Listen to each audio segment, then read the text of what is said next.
It's Friday. It's Friday. It's Friday.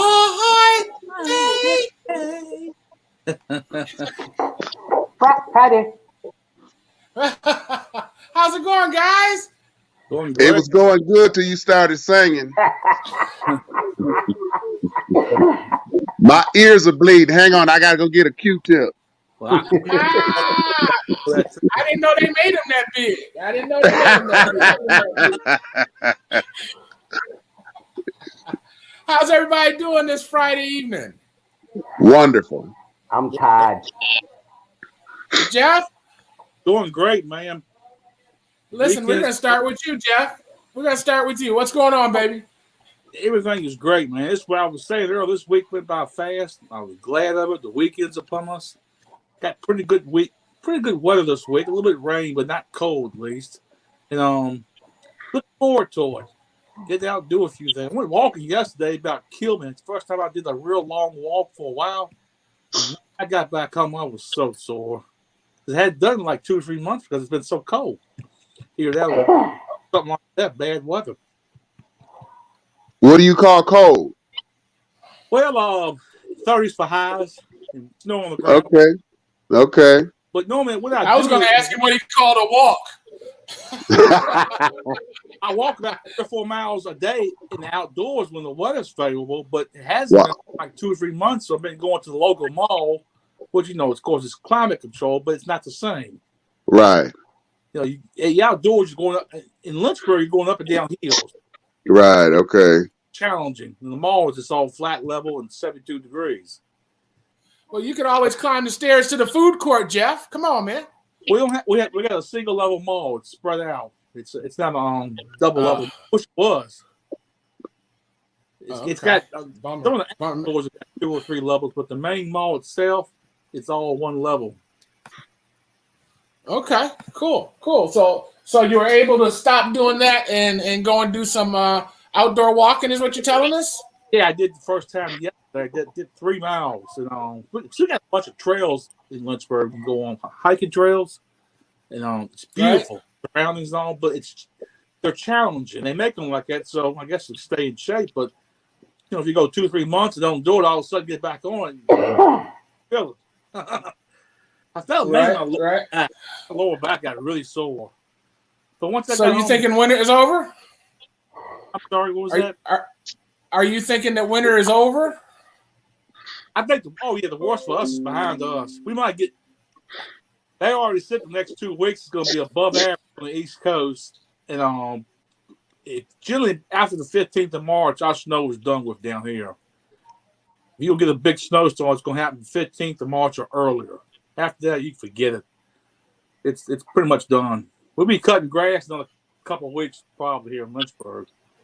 Wow. I'm expecting another dump. This is Michigan. We're not done. Up towards close to Canada. I mean, y'all gonna probably got another 30 days to go on this deal. That's what I'm thinking. So, Timmy, how was your week, man? Week went by fast. Family in town, meetings every night of the week. This is the first night my butt has been still sitting on my couch at this time of night. And nice. last weekend was beautiful, man. Camping, highs during the day in the 80s, low in the mid to high 60s. It was a beautiful weekend for camping. But we got another cold front, so Chuck, don't count winter out just yet, because I was thinking the same thing. The vegetables are starting to grow. Everything's looking beautiful. I had to go cut the lawn on Sunday. And, man, now we're getting down into the 40s and 50s. And hawk is blowing out there. And winter's making another comeback. Okay. Chuck, go ahead. Chuck, check in with my photo from New Mexico. Well, we've been struggling down here. It's been in the mid 60s, and this damn sun is so bright. I had to close my eyes. It's so shiny outside. So we trying to make it the best we can. That's what he says. No, it's been beautiful. The boys and I went up to Santa Fe to have lunch, and I had to ride with my eyes closed for a little while because I just couldn't stand all this bright sunshine. How far is the ride to Santa Fe for you, Chuck? About an hour. About an hour, and I'm gonna bet there was a plan to where to go eat when you got there, right? Yeah, what happened? We getting set up for a food truck, my sons and I, and there's a brewery up there want us to come in and do a weekend because they trying out about 6 or 7 different companies. So we went up there today to check out to see what the company was doing, so we can plan our strategies. We going in the last weekend in April, and we're real excited because it's the biggest brewery in New Mexico. So if we can impress them and get a contract, we set for the next year or two. That's great. Nice. You know why I'm asking that question, right, Chuck? Why? Because a couple of weeks ago, a certain someone on this show took his wife 2.5 hours all the way to Detroit and didn't have a plan to feed her when he got there. don't mention no names, but do it rhyme with Saul?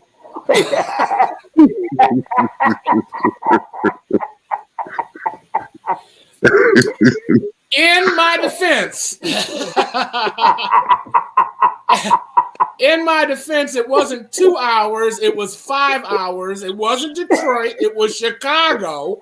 And no, we did not have dinner plans. You been married to that lovely lady all these years, and you ain't gonna feed her when you take her to Chicago? I was counting on a hot dog stand. The key word you just said is she been married to him all these years. You know what Red Fox called that? You know what Red Fox said about that? What? You big dummy. You big dummy. Man, hey Chuck, man, tell me, you've seen Red Fox video in a plain brown wrapper, right? Say that again. Have you ever seen the Red Fox video in a plain brown wrapper? Yeah. Oh yeah. Okay, I was talking to somebody the other day. We were talking about Richard Pryor, and I asked that question, and the person had never seen it. What? Heck, you can come around my house and see me with something in a plain brown wrapper. Yeah, I love that concept. Well, but no, I can't find he's got to no narrow it down. He's got to narrow it down. How old were they? What was their race? What was their religion? There's a whole bunch of folks that don't know nothing about Red Fox but Sanford and Son. Yeah, well, he knew all about Richard Pryor and enjoyed Richard Pryor, but he did not know that Red Fox was another Richard Pryor. What was he? Is he married? Yep, old my age. Yep. If he took his wife on a 3 or 4 hour trip, you think he would feed her? Yeah, I think he would have. But the best one was he had never seen you've seen the Eddie Murphy talking about when Bill Cosby called him up and made him feel so bad he had to call Richard Pryor. Yeah, I saw that. Yeah. he had never seen that one either. Wow. Yeah, because Richard Pryor told him to tell Bill to go have a Coke and a smile and do what you do. Yeah. But Eddie Murphy was doing such a great Bill Cosby and Richard Pryor in that bit. Yep. Legends. Nice. So who's been watching it? Who? What you got, Tim? I said we were talking about the difference. We were talking about the difference between VHS and Betamax. This guy had never heard of Betamax either. Wow. I told him, I come back from Okinawa, Japan with a 19-inch Sony Trinitron, a Betamax player, and 200 movies. And he's like, Betamax? What's Betamax? Wow. Well, yeah, I mean, you are aging yourself, but you said he was the same age as you. Yeah. So did he know anything about 8-track tapes and cassettes? We didn't get on that subject.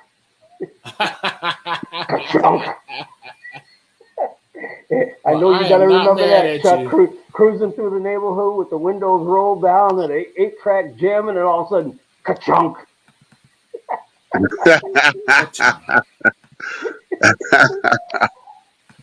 I remember that. Well, I remember.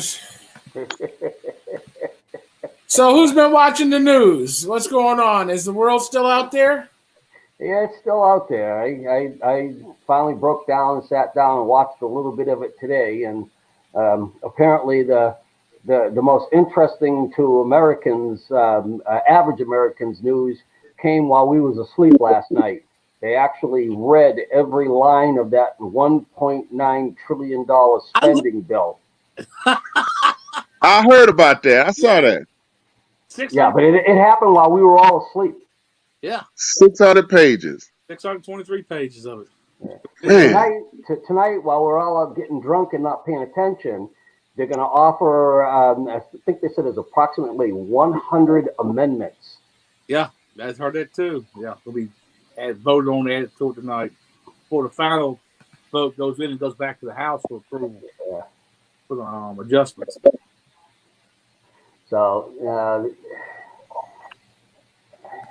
some of the stuff, I mean, you know, I don't know. You can look at and say, well, yeah, there's that funding to put that or to keep that high-speed railway between San Jose and San Francisco going, even though the thing is way over budget and way behind schedule. But it's keeping people working. So is it COVID relief or isn't it?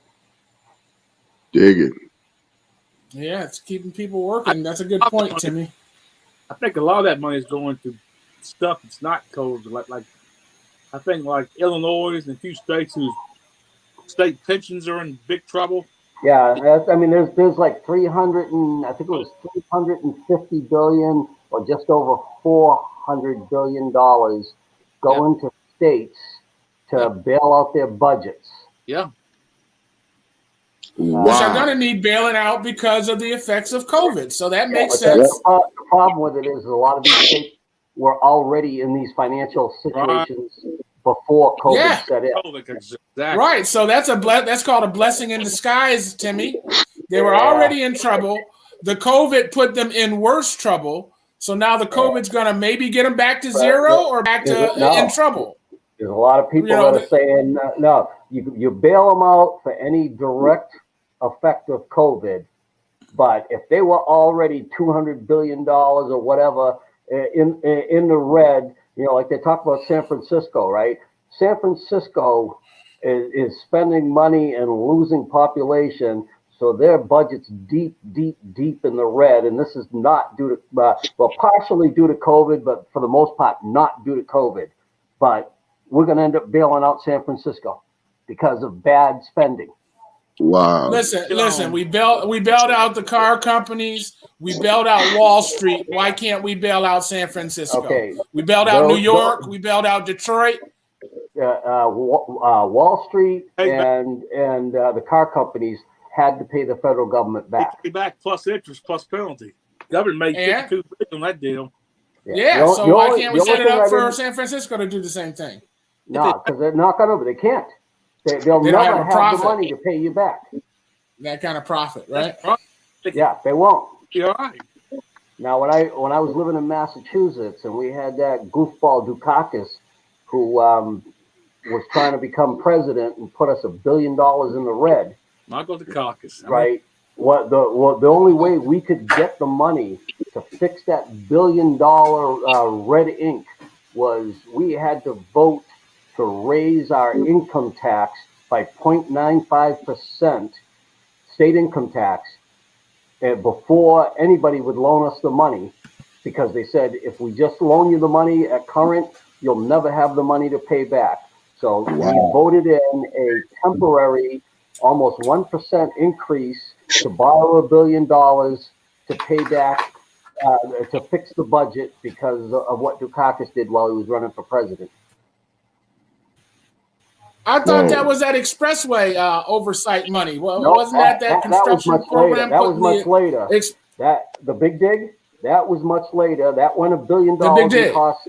Yeah, that went $1 billion in cost overruns. And what happened there, because the federal government had agreed to fund this much. Dude, there was so much corruption and fraud going on in that big dig project. They had trailer loads of steel that was showing up on job sites and being sent immediately to junkyard for the metal to be recycled. Whoa! Oh yeah, there was big time. So what the federal government finally said to the state of Massachusetts, this is what was my decision to leave. The federal government said you're $1 billion in cost overruns, and we're not making up that $1 billion. So state of Massachusetts, you need to figure out where that $1 billion is going to come from. And all of a sudden, I felt just sharp pain in my left front pocket. You know what I keep in my left front pocket? Bro. My wallet. My wallet. I knew right where the state was going to make up and it was coming out of my wallet. And I said, that's it. It's time to get the hell out of this state, because these people just they don't want to be responsible with spending money, and they're going to keep just looking at my wallet for getting money. Wow. Yeah, that was bad. I actually worked that job for a little bit. I was not driving truck anymore, but the guy that I had been driving truck for 10 years previous, if he took one of his guys that worked for him Monday through Friday and sent that guy into the big dig on Saturday, he would have had to be paying that guy almost $40 an hour. So he hired me because he would only have to pay me $24 an hour to go into that, to haul dirt into that big dig. Wow. Prevailing wage, Bubba, you know how that works out? Doesn't sound good. I mean, it sounded like it was good for you. Well, no, here's how the prevailing wage laws go. If it's a publicly funded contract, town or city, state, federal government, what have you, a non-union company has to bid the job as if they were paying all of their employees union wages so that the union companies stay competitive. Well, they can't undercut them. So whenever you go to bid a public job, you have to pay prevailing wage to your employees. And the prevailing wage is whatever the union rate is in that area. So at the time, and it has nothing to do with the federal minimum wage. No. This is what is the prevailing union rate, and at the time, this is '98. Actually, I take it back, '97. In '97, the prevailing union rate for a truck driver regular time was I think it was $26 an hour. I had a cousin that was in there as a civil engineer. As a civil engineer in Local 4, he was making $35 an hour regular time, and he was working approximately 80 hours a week. Wow. He's making six figures overtime. And that's the requirement. So if there's any public funds paying for the job, you have to. So this whole idea of you're getting the lowest contractor, you're getting the lowest contractor that's competitive with a union company. Costs. Right. Well, I heard on, one of these Colbert clips? You guys watch Stephen Colbert? I've heard you. They said that there's been a rash of legislation being passed to suppress the vote in the next election. Have you heard about that? Yeah, I saw that. Yeah, in like 40 states. I don't know that, because I know that they're trying to say that that's the case in Florida, that Florida is one of them. But what they're discussing in Florida, it hasn't passed yet because our legislature just came into session. But what they're saying is that you have to every year update your voter registration to make sure your voter registration is current. But you will still be able to request an absentee mail-in ballot like you can every other year, and all that. None of that's changing. It's just that in order to make sure the voter registration rolls are accurate, everybody has to update every year. Okay. So can you update when you vote? You cannot update when you vote. However, the deadlines for updating before a election are well published and ample. I mean, months.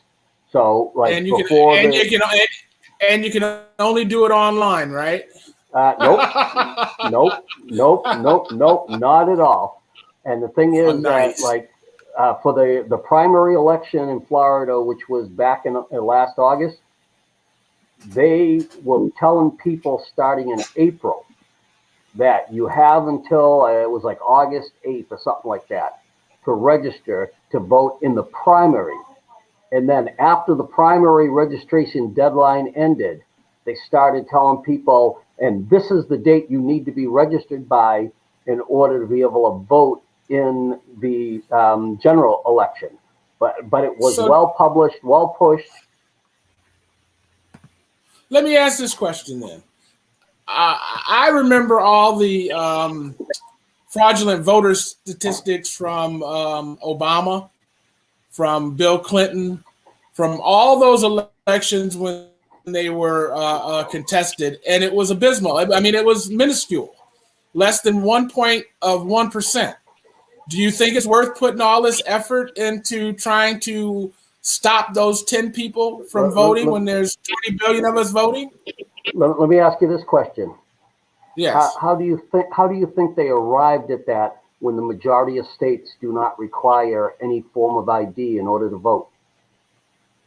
Well, they came to it by finding the dead people, I think, that had voted. Yeah. You know what I mean? In 1 year, when I was still living in Massachusetts, Mitt Romney challenged Ted Kennedy for the state Senate, the Senate seat for the state of Massachusetts. And Mitt Romney, one of the places that Ted Kennedy got over 200 votes from was a veterans home that only had 20 beds, but yet over 200 veterans were registered to vote from that street address.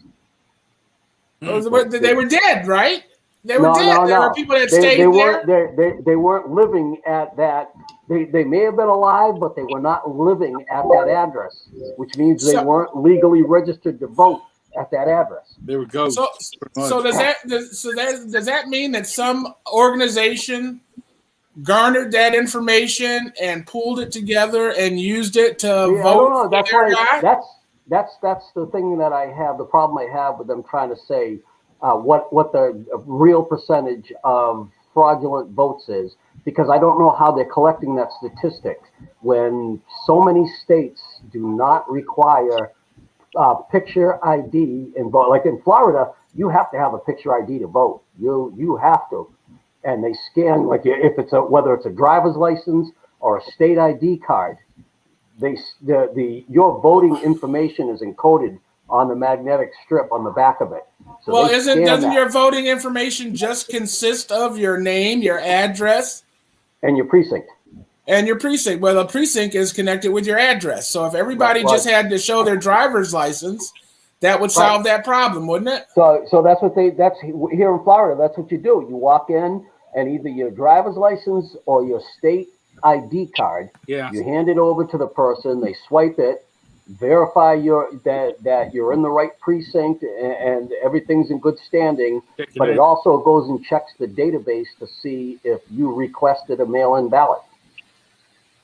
Right. I mean, that seems sensible. That seems to me logical. But so let's just do that all across the nation. Let's just do that across. But that's not the case in every state. When I lived in Massachusetts, I never had to produce a picture ID. When I first moved back to the first election I voted in Massachusetts, I did pull out my picture ID when I walked up to get my ballot, and the woman yelled at me and told me to put it away. She didn't need to see it. Well, I know here we have to fill out a little slip, and then we give the slip to the electorate, and then they go to the big book, and they find you in the big book, and then if they find you in the big book, they give you a ballot. Yeah, see, on our side, when they swipe that ID card, if you haven't pulled or requested a mail-in ballot, they print out a slip, which you take to the next step, and you get your ballot. If you have by chance pulled or requested, or somehow they have it in their computer system that you requested a mail-in ballot, then you're asked to step to the side, and somebody from the county supervisor or elections office comes over and you go with them, and you can cast a provisional ballot that will not be counted until they are sure that your mail-in ballot didn't show up. Well, that makes sense too, but I mean, I don't know. Some of this legislation just really seems underhanded. But you know, they keep saying that the suppression of the vote is, oh yeah, that all sounds great, but look at how limited the places are that you can go to register, or look at how limited the places are you can go to vote. So, you know, you got to pay attention both ways. I am a firm believer we should all have to provide a picture ID to prove we are who we say we are. However, if you're limiting the locations, then we got a problem, because everybody needs to have the ability to vote if they are legally and properly registered to vote. Yeah, and not have to wait all day to do it either. That's ridiculous. Yep. Now, I have in my precinct had to wait one time over an hour and a half, and it wasn't because they shut down voting or combined or anything. It was just that many people in my precinct came out to vote on that election. Wow. Welcome, Sharima. Yeah. Oh, well, thank you, handsome one. Don't get Chuck started. Don't get Chuck started. That's not the handsome one. That's Paul. Hey, Sharima, you missed it 2 weeks ago. I asked Paul to record this. I said, tell Sharima you're fired. Why am I fired? Because you weren't showing up. We thought you deserted us. You know what? Here's the deal. I never go on Facebook, and that is apparently where the link is. And so I never go on Facebook, and so I kept remembering it after the fact. That's funny, because most of the time the link comes to my text, and I have to forward it to Facebook. No, it just, I was already planning to go ahead and make a point to go on Facebook this evening when Paul finally did what I need him to do, which is text me. So yes, but no, I've been missing y'all, and my apologies. I did not intend for 5 weeks to pass without me coming on board. Can I take a poll here of everybody but Paul? We're gonna leave that's democracy in action. Did you get a link last night or today? I just got the link 10 minutes ago. Okay, Chuck, last night or today? About 10 minutes to 7 my time, 10 minutes to 9 Flint time. Jeff, last night or today? I got mine about 10 minutes before the show went live. Okay, somebody's telling me that they sent me the link last night, but I just never got it. No. Oh, so Bean woke me up, so I'm glad he sent it when he did, because otherwise I'd have missed it. So, Chuck, do I know you? This is me not saying shit. This is me not saying shit. I'm blown away that you cannot say shit. That's amazing right now. Yes, indeed. Chuck, do I know you? I don't see your pictures. I wasn't sure. Yeah. Oh yeah. I'm the one that did the video, and you liked the video, me singing with the Isley Brothers. I did enjoy that video. It says Chuck from Flint, but you're in New Mexico, right? Yeah, but I'm a Flintstone. I was born and raised in Flint. Love it. Yes. Yeah, that was really cool. And hi, Jeff. How are you? I'm doing great. How about yourself? I'm good, thank you. Well, it's great to see all of you. Absolutely great. It's good to see you. Glad to see that you're still hanging out with us.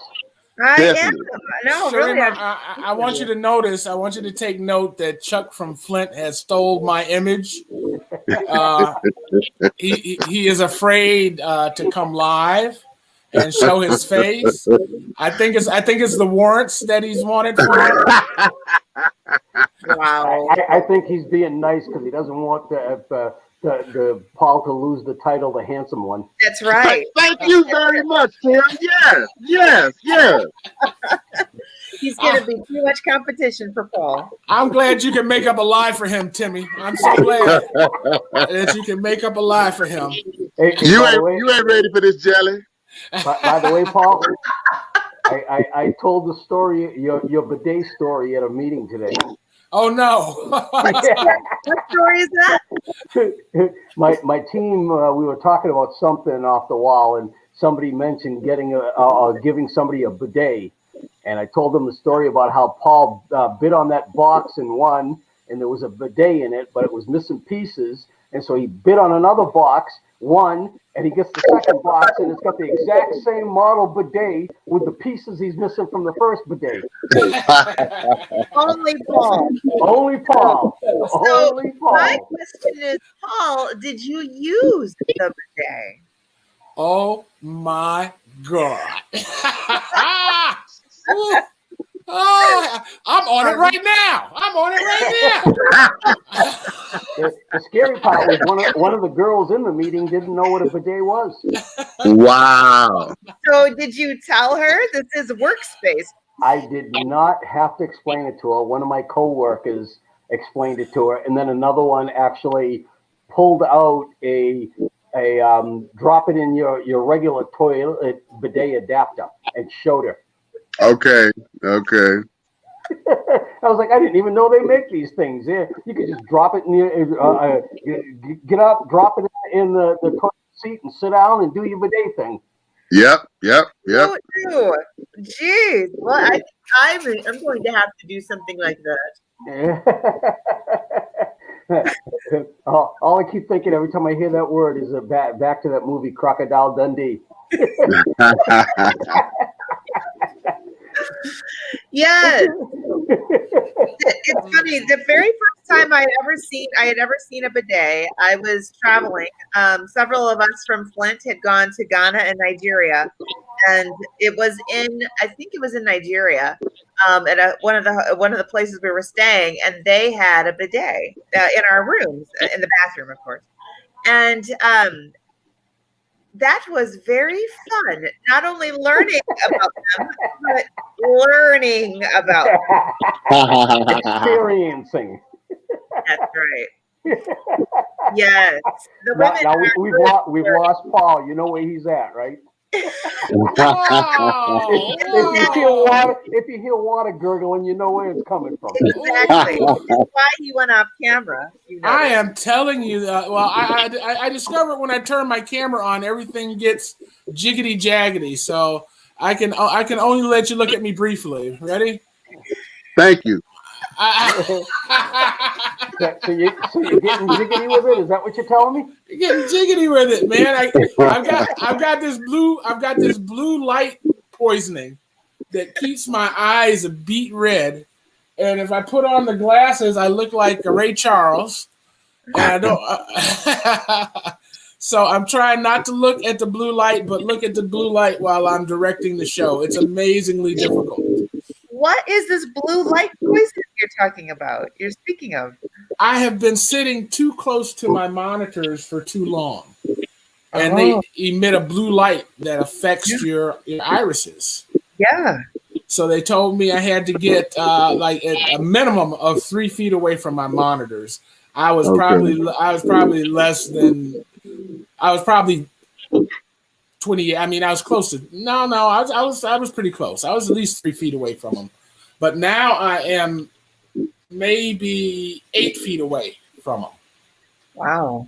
Yeah, and my monitors are 56-inch TVs. Yeah, that's the problem. Yeah. Right. So now we got to get you some Samuel L. Jackson glasses. Samuel Jackson glasses, baby. I'm gonna find them and put them on so you can see my world. Hold on, I got the ones that fit over the reading glasses, so I really look cool. Wait a minute. I got that. I'm loving the popular culture references that Tim has for you, Paul.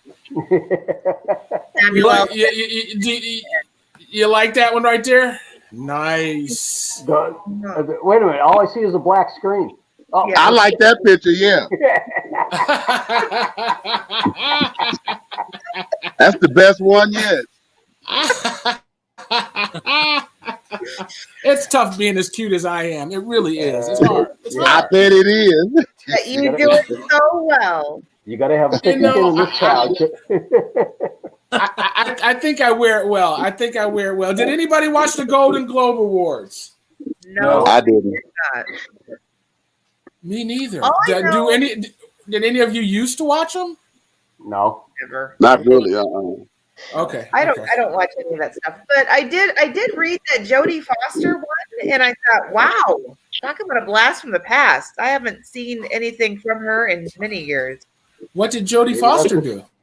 I don't know. She won. She won for being a blast from the past.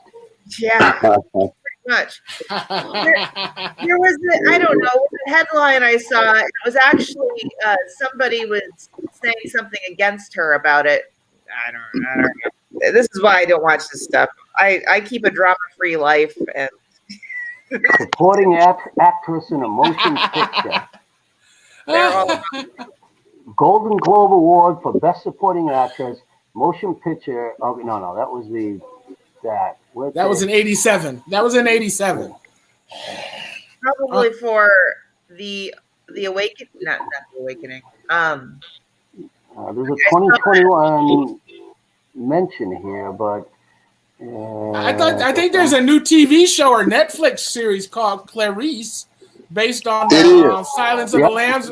Maybe she did a cameo in that. CBS, I believe. That's right. I believe it's on CBS. Oh, really? I thought it was a Netflix thing. I think it's on. I don't get network TV. It is on CBS. It's a pretty good show. I like it. I've seen part of one, but I think pretty interesting. I've never seen Silence of the Lambs, and I have zero intention of ever watching it. Good movie. You can get good. that's a great movie. And I know Anthony Hopkins is amazing. I've never been into thrillers. They're just too real, and they could really happen. And I've never been I can't. This is what I've been watching. The Manchurian is that's what it's saying. Supporting actress in a motion picture, 2021, The Manchurian. Oh, that must be Mauritian.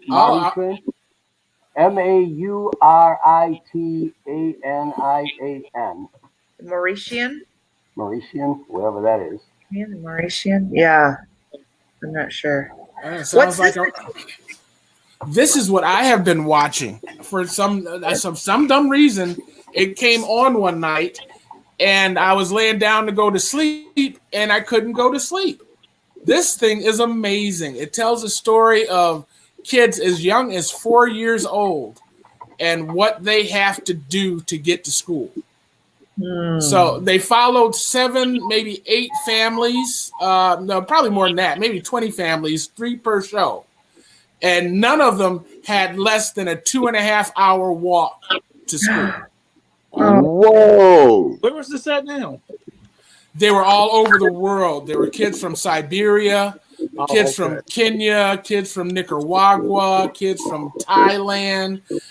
This one family had to zip line across a gorge to get to the other side to start the 2-hour walk. Whoa!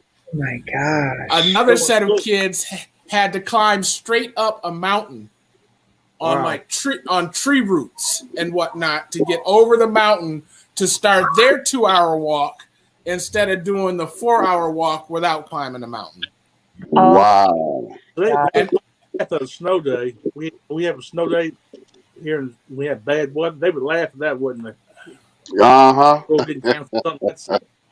I think every school child should be required to see this. I really do, just because of just to see what kids in other countries have to go through. You know what I mean? Yep. Because even above and beyond their trips to school, you get to see how these rural communities live and how little resources they have. One of the villages, they had to chop the ice out of the lake and store it underground all summer long in order to have fresh water. There was no water for them to drink.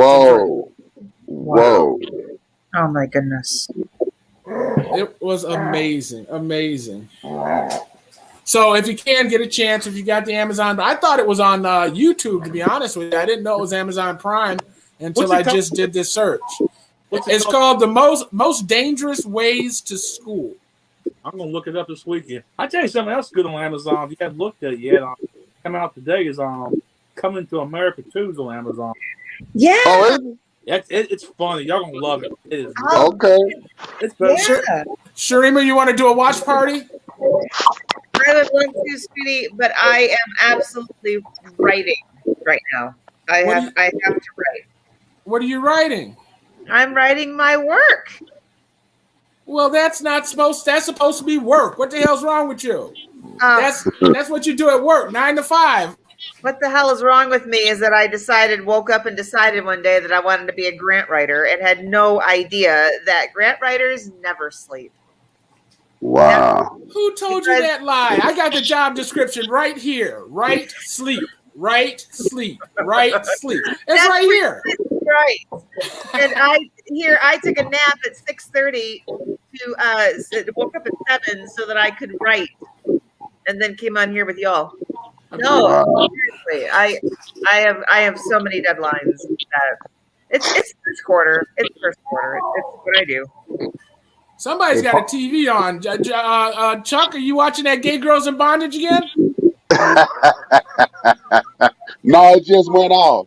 How many times can you watch it? You know the ending. They got another one coming up. You know the ending. You don't get laid. That's how it ends every time. Hey, Paul? Yes, sir. They do have episodes of that Most Dangerous Ways to School on YouTube. I'm looking that up then. Nice. I was just started watching one about Bolivia.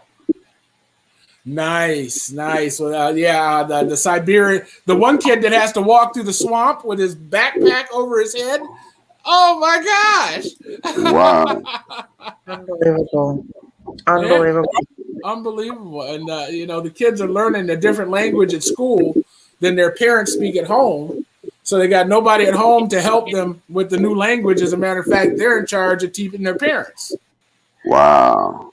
Yeah, I actually watched it was on BBC World News Out of Africa series, this country, and I forget the name of it, in Africa, where the men and women actually speak 2 different languages.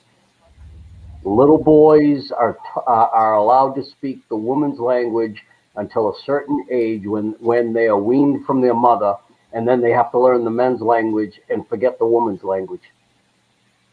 I'm like, okay, how does that work? You go up and you say to her, yo baby, right now, let's go. And she doesn't understand the word you're saying. Well, it guarantees you got to have a chaperone of some sort, right? Some translator. some kind of sign language or something. Body language. That's what I'm thinking. I'm thinking sign language is long taken over. And but can you imagine that, though, is that in this village, the men and women actually do speak 2 different languages. Wow. That we together. But somehow they get together and make babies. Somehow. Well, they probably go to the next village where they speak their language. Where am I? I'd like to learn more about that. We lost Timmy. Timmy just got up and walked away. What was that about? I think he had to go to the bathroom. And forgot he was on TV. Oh my goodness. I'm going to mute his mic for a second. And Chuck, you got something going on too. No, we're good. As far as what? No, I can hear you better now. Okay. He had to get up for the important stuff. He had to go get a beer. I see. So I've been watching a show as well. I haven't watched it in a few weeks, but Firefly Lane has been It's a really good show. It's about women friendships and the men that they date, and it's a really good show. It's based on a novel. But I've also been watching a lot of stand-up or just listening to a lot of stand-up because I love stand-up because it really helps my work. I do too. Yeah. And I don't have to watch it. I can, while I'm doing my work. And I mean, it's got to be certain work. It can't be work where I'm trying to create, where I'm trying to really write. But if it's just work where I'm just doing this and that, I'll put on stand-up, and oh my gosh, I love it. Have you ever heard of Gary Owens? I know of Gary Owens. I don't think I've put him on yet. Gary Owens. He just did a special about a week or so ago, and thanking his football coaches from high school for saving his life. And one of the coaches is the guy I grew up with in Flint. Oh wow! Really? Yeah, name is Melford Edwards. Down in Ohio. That's where Gary is from. Okay. And Gary is very funny. He's a white guy married to a black woman, so he talks about race and everything. But the way he does it, it doesn't make you cringe. Oh yeah, he's the one that's got that whole thing about black church. Yeah. He is good. He is really good. I like him a lot. Hey, tell Timmy I'll be right back. I'm gonna go get a beer too. Okay. Hey, Sharima? Yes. I'm sitting here listening to you talking about that, and I'm picturing you writing a grant and listening to Fluffy, and all of a sudden, different parts of the Fluffy's comic comes up in your grant. Well, that's why I don't tend to listen to them while I'm writing grants. I might do it with. So I'm on right now. You said that his name is Gary Owens. I'm on Netflix right now, and I put that in, but I don't see anything from Gary Owens. So it must not be Netflix. I saw it on YouTube. Yeah, I was going to say I checked YouTube. Oh, here's Fluffy, Gabriel Iglesias. Yeah. I'm not fat. I'm Fluffy. That's hilarious. I've been watching a lot of Tiffany Haddish, and I've also been watching. Again, I'm not watching. I'm listening to these people. Ali Wong is another one, and I love Wanda Sykes. My cousin works with Rhonda Sykes and used to write for Chris Rock. Oh, really? Have you ever heard of a guy named Pootie Tang? It's a fictional character. Pootie Tang. Let me put that in here. Is it Poody? Pootie Tang. Got it. Pootie Tie. The worst movie of all time. It was a movie featuring Chuck's cousin. Yeah, that's my cousin. Okay, so it must not be. Okay, it must not be on Netflix. It's not. Well, although Chris Rock does come up when I put that in there, though. Yeah. Yeah. Okay. All right. Yeah, Netflix. It's a cult classic, like a Rocky Horror Picture Show. Yep. Is that who did your cousin create Pootie Tang? My cousin is Pootie Tang. Oh.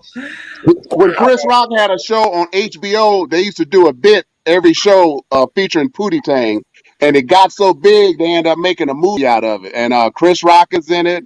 JB Smoove, there's a couple of people. Wanda Sykes is in it. There's trailers on YouTube for Pootie Tang from 2001. That's it. Hey Tim, it took me twice as long to get my beer because it's twice as good. I had to get an opener. Well, I was figuring it probably took you so long because first you had to go get the shovel and shovel your way out to the outdoor fridge, and then you had to ice pick through the door. Rub it in. No. The one who's sitting in New Mexico is chuckling. None of the Michiganders are chuckling right now, what you just said. It's been in the mid-60s down here, and this sun is so bright, I can't hardly stand it, Shrema. Oh, I'm so sorry for you, Chuck. And the sun, the gorgeous New Mexico sun. I can't stand it. Oh, my Lord. What'd you say, Tim? I was going to tell Sharima I needed to check her pronunciation of that that word that begins with an M? She just said. Michiganian. Okay, because I always heard it was called Michigan.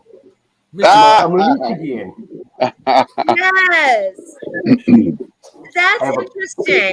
How some do make the CH the ch sound, the ch sound instead of the sh.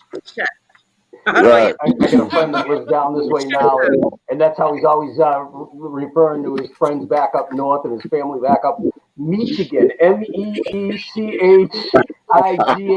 Michigan. I'm not mad at him. I'm not mad at him at all. But I think he's from the UP. Okay. That would make more sense. Well, he's closer to Canada, and Canada may, well, that doesn't matter. We're only an hour from Canada in two different directions. Right. Let me ask this question. Does anybody have any plans on how they're going to celebrate the end of quarantine when it comes? Yes. Oh my God. Yes. Chuck, you go first because I'm going to mute you. I think you got background noise. Okay, I'm taking a big road trip when this pandemic ends. I'm hitting all four corners of the country, and I'm gonna go down to Florida and see my best friend, and then I'm gonna take Tim to lunch. Oh, Nice. that's nice. Nice. Tim eats a lot. Tim eats a lot. That's okay. I eat a lot too. Mute yourself, Chuck, if you can figure out how. Jeff, what are you going to do? I'm going to the beach for a couple of weeks at least. Haven't been to the beach in 2 years now because of this mess. Probably go to Myrtle Beach, South Carolina. Stay a couple of weeks. Well, isn't the beach kind of like one of the safest places to be? I don't know. I'm not going to chance it. I'd rather wait. I hadn't had a shot yet. I'm waiting on doing that next. And I just rather play it safe. You know. Let's I feel you. Sharima, what are you thinking about? Well, I've started the vaccination process. I got my first shot a couple weeks ago. All right. So that was good. It was totally unexpected. But I was offered an opportunity. So I said, well, if nobody else is going to take it, then okay, I'll do it. So that's good, but it doesn't mean you're not married to that Indian doctor in New Mexico, are you? I am not married to anybody, Indian doctor or New Mexico. The guy got in trouble for giving his wife a shot. That he had some vaccine that was going to expire, so he gave his wife and like 5 random people the vaccine. Oh my goodness! I'm sorry, I didn't mean to interrupt your story. Go ahead. No, you're fine. That's interesting. No, I didn't know that. There's so many things I want to do, but I have just been fiending for community theater. I am just so ready to get back to theater and just to enjoy play after play after play. I know that sounds incredibly nerdy, but I'm really nerdy and I own it, and that's it. I cannot wait. Sharima, ask me how many times I've seen Hamilton. I have seen Hamilton exactly this number, and I want to see Hamilton. Yes, I know. What?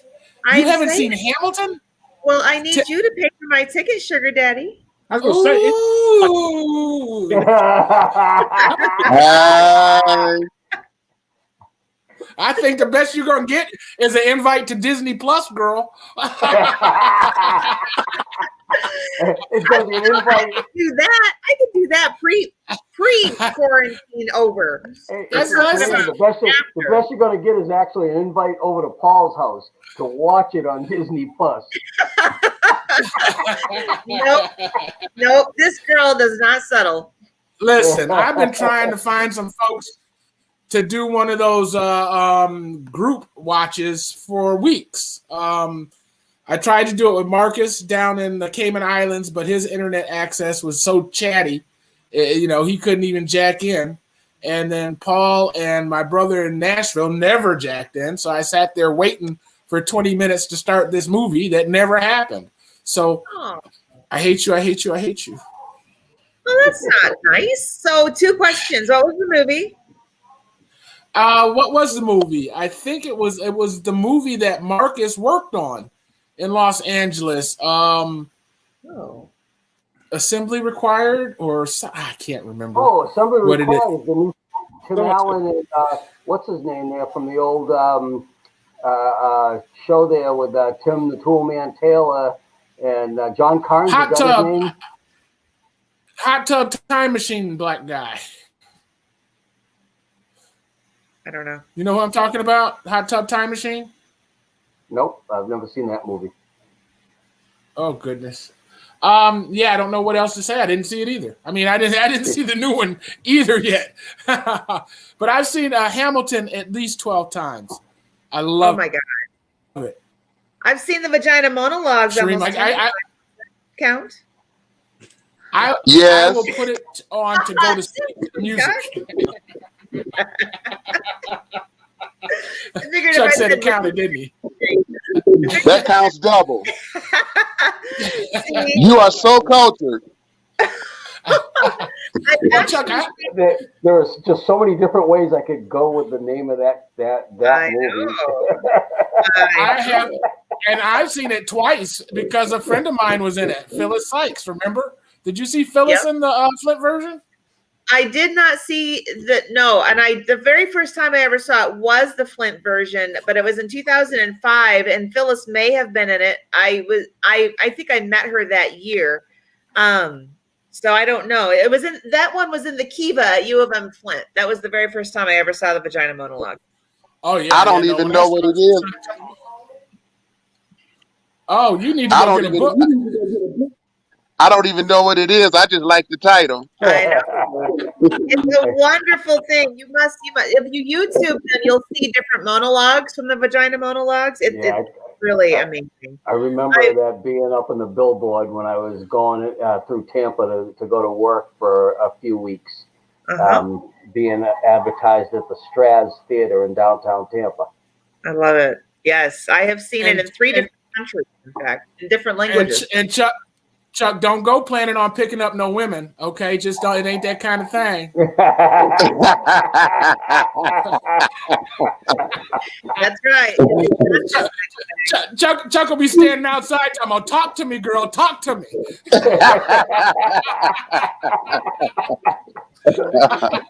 It is not that kind of thing. That's I've been biting my tongue being nice. Hey, Timmy, you got anything for the good of the order while we got you front and center? It's almost time to close her out. All right. So for what I'm going to do is it's already booked. I already got a house rented for 2 weeks up in Onset, Mass in July. Plane tickets, car rental already taken care of, everything. I'm going to visit the family there for the month of July, or half of the month of July, for weddings and 4th of July and hopefully a few other things. Good for you. Good for you. And if you think that this is going to be over, then you are very optimistic. I need some of your optimism, Tim. Herd immunity's coming in. Herd immunity's coming in with a passion. Okay. Still need some more optimism. Says the man with the compromised immune system. Yeah. You're my hero, Timmy. You're my hero. Jeff, what do you got for the good of the order? We're closing out here. Well, I hope everybody has a good weekend and gets out and does what they want and does it safely and have a good time doing it. And just think about others and less fortunate and stay safe. That's about it. All right, Jeff. What about you, Chuck? Yeah, just wish us luck with this food endeavor next month. And other than that, just staying safe and healthy and making a business plan. Awesome. Well, good luck with that for sure, Chuck. How about you, Sharima? Yeah, Thank you. I am going to stay. Well, no, I do have to. I'm going to go. Yes, I've got some things I'm doing tomorrow, but I'm going to master it. I'm going to be safe while I go do my things tomorrow. And I'm going to be at the farmer's market and do some other fun things. But I've also got lots of work to do and writing to do. So I'm going to be masking up, and I wish everyone else a very safe and happy weekend. Yay. Timmy, what do you got for the good of the order, baby? Same thing. Mask up. Go get your shots if you get your opportunity. Let's get this herd immunity going, and let's get this over with. Amen. And be nice to each other, people. Be nice. Definitely. Be nice. I like that. Well, hey, I'm just going to end with enjoy the life you're living, guys. Just until you can live the life you'll enjoy. Enjoy.